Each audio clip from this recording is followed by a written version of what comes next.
make a moral argument? Either the team arguing that the president's policy is a failure. Do you make a moral argument on that? Look, I haven't heard it so far.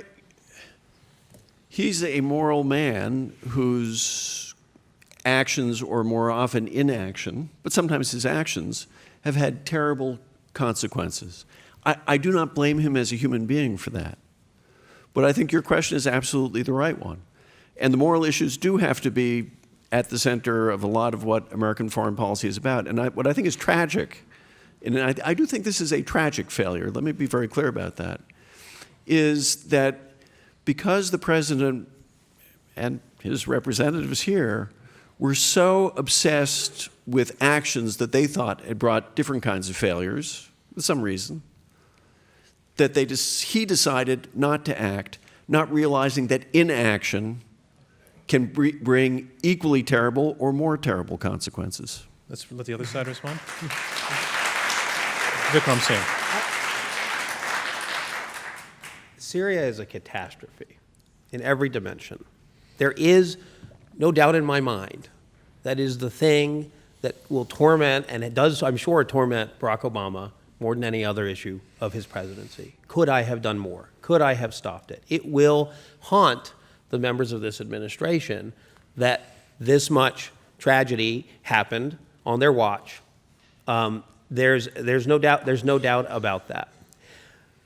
Does the fact that they could not stop the collapse of Syria, which is caused, let's not forget, by the brutality of Bashar al-Assad, not by the United States of America,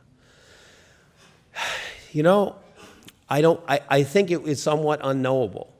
Is it a moral failing? Would it have been more of a moral failing if we had acted and Assad had fallen and Syria descended even further into chaos and civil war and anarchy?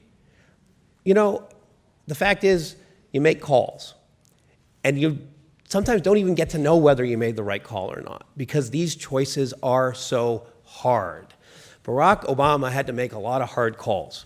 He probably got some wrong. He certainly got some wrong when it comes to Syria. But that does not make his entire foreign policy a failure, even if we have to deal with the tragedy in Syria. Kristen Silverberg, I mean, Vikram raises an interesting point that's sort of threaded throughout the whole evening, is that we're talking about what might have been if he did something differently, and he's really saying we don't know what might have been. And it's a powerful point. What's your response to it? The resolution is, did his foreign policy failed? Not, yeah. But you're sort of presenting a compared to what kind of thing, and it's look, to go back to the question, it's not just our argument that this was a moral responsibility. That's actually what Barack Obama said. He said preventing mass atrocities is a core national interest and a core moral responsibility. So that's the question. Did he take action to prevent a mass atrocity? They've said that there's a series of terrible things that would have happened if we had intervened against Assad. Well, guess what?